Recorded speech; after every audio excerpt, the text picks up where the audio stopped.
roi des empereurs waaw mais gan gi bàyyi baax na de mais dafa am loo xamante ni moom pour man nit sax war na ko rus quoi di ko wax en tant koo xam ne yow promoteur nga te Aziz Ndiaye mi moo waxoon bàyyi na làmb. ku ci daan dañ lay jox couronne nga xam ne yow. ci combat Balla Gaye de Tapha Tine. Balla Gaye Tapha Tine ki ci daan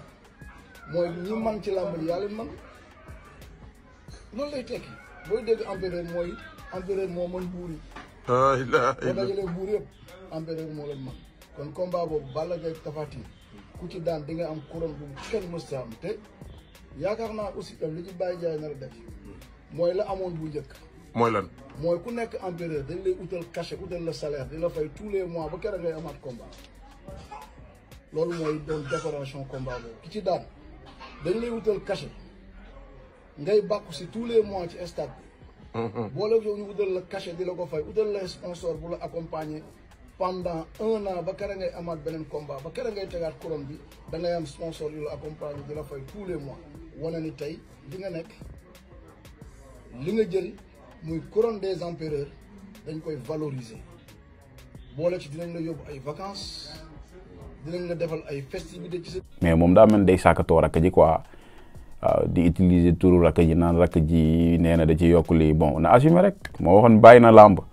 comme que yow bàyyi nga làmb koy bal sa rakk quoi am na gémmiñ en plus Moustapha Gueye mi nga xamante ni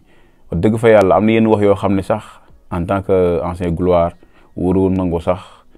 nit di ko wax. pour lan intérêt personnel ay xaalis wala dara waaye mais c'est normal la Tapha Gueye bëri na bay bëgg a dee musul nekk roi des arènes kon c'est normal kon yéen Modou Lo ngeen di xeex te Modou Lo li yàlla def na ko ba pare mooy roi des arènes léegi nag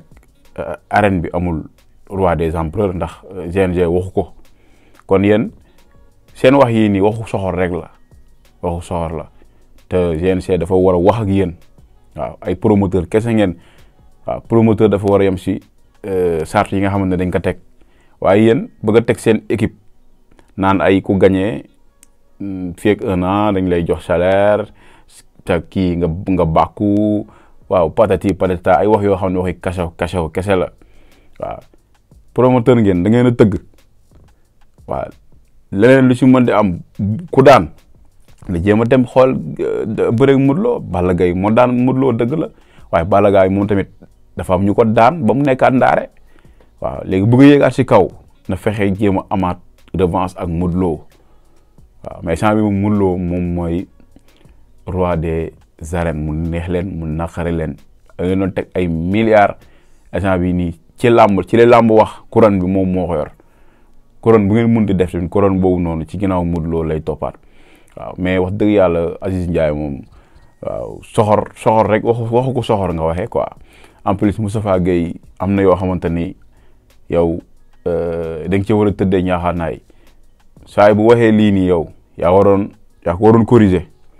waaw mais yéen xaalis da leen jiital parce que am nañ xaalis bëri ngeen bu bëgg a dee mosu leen a dégg roi des arènes façon daan bu ne daan na leen ko fi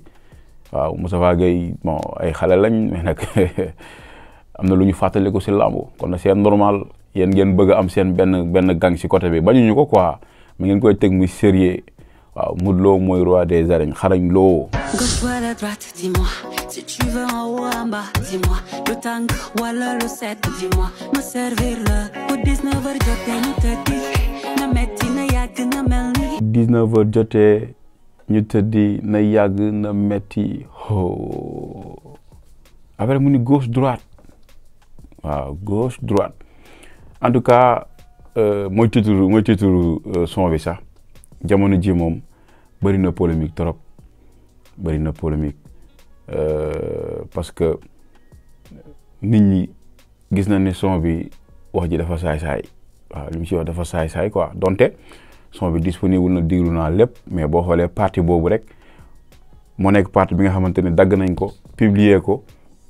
pour mu attirer nit ñi ndax Mia boo xoolee fu mu jugee bi mu nekk ak No Face bon da doon sellal mais gis nañ aussi tamit ak taay bi ni mu ñëwaate nii bënn jumbox bi mu bett ñu bëri ñu doon wax naan Mia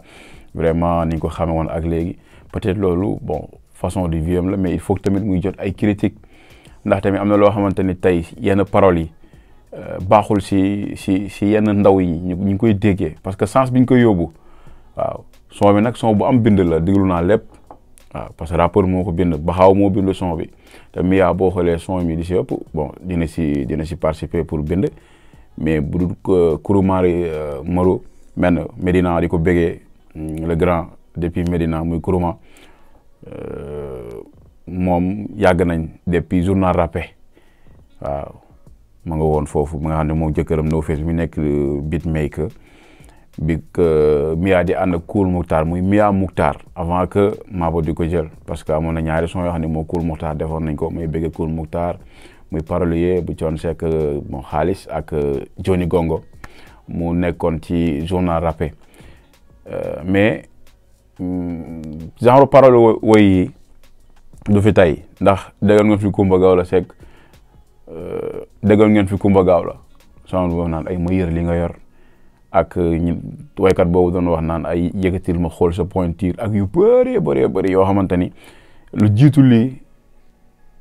way yu mel noonu daanañ ko way